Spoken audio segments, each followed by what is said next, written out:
Monsoon 2026 की आमद है, गो के ताखीर हो गई है इस बार मॉनसून में। और जिस तरीके से आप लोग जानते भी हैं, एल नीनो भी एक्टिव है, जिसकी वजह से मॉनसून बारिशों के मुतासिर होने का भी कहा जा रहा है। वहीं पर तैयारियां भी जारी हैं, मॉनसून बारिशों से कबल इकदाम भी किए जा रहे हैं पाकिस्तान भर में। और पाकिस्तान के सबसे बड़े शहर कराची के लिए एक निहायत ही अहम तरीन फैसला सामने आ रहा है। गुज़िश्ता दिनों एक इजलास हुआ कराची में और उस इजलास में बहुत अहम तरीन फैसला किया गया है। कराची के रिहायशियों के लिए ये बहुत अहम तरीन अपडेट हो सकती है।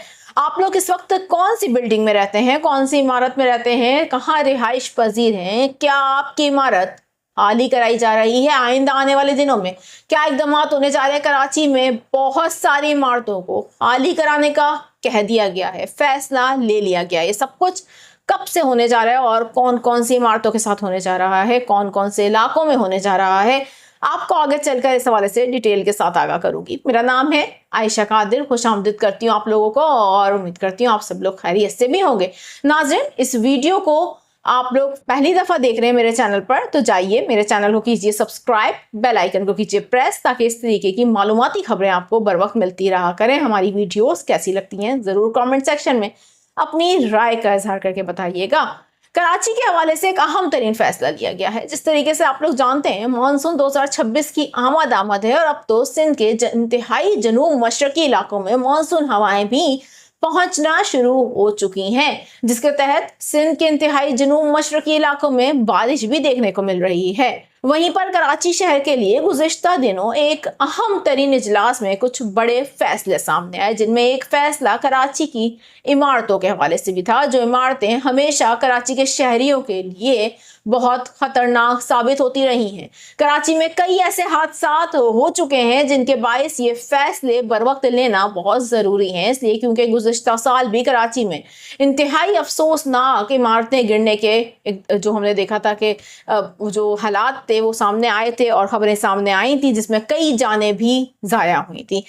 इस वक्त हम आपको ये बताएं कि कमिश्नर कराची की ज़ेर सदारत गुज़िश्ता दिनों एक इजलास हुआ, आला सतह का इजलास में कराची में इंतहाई मकदूश इमारतों को फौरी तौर पर खाली कराने का फैसला कर लिया गया है। आपको बताएं कि कमिश्नर कराची ने सिंध बिल्डिंग कंट्रोल अथॉरिटी को हदायत की है कि इंतहाई मकदूश इमारतों में रिहाइश पजीर अफराद को फौरी तौर पर इनखला के नोटिस जारी किए जाए, जिनमें शहरियों को मुमकिन खतरात से आगाह करने की आगाही मुहिम भी मौजूद हो और ये आगाही मुहिम भी शुरू की जाए, ताकि शहरियों को बताया जा सके कि ये इमारतें उनके लिए कितनी ज़्यादा खतरनाक हैं। आपको बताएं कि इजलास में सिंध बिल्डिंग कंट्रोल अथॉरिटी ने बताया कि कराची में मुजमई तौर पर 584 बिल्डिंग ऐसी हैं जो कि गैर महफूज करार दी जा चुकी हैं, जो कि एक बड़ा नंबर है, जिनमें 59 के करीब बिल्डिंग इंतहाई ज़्यादा खतरनाक हैं और जिनमें बताया जा रहा है कि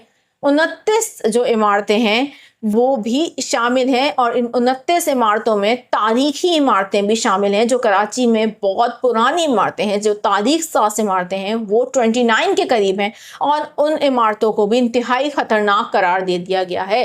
तो शहर में इस वक्त फौरी तौर पर अब यह हदायत जारी कर दी गई हैं, जितनी भी इस तरीके की इमारतें हैं जो कि ख़तरनाक हैं और जो कि इंतहाई ख़तरा साबित हो सकती हैं रहने वाले वहाँ पर मौजूद शहरियों के लिए, उन्हें फौरी तौर पर खाली करा लिया जाए और फौरी तौर पर वहाँ पर रिहाइश पजीर अफराद को इनखला के नोटिस जारी कर दिए जाए।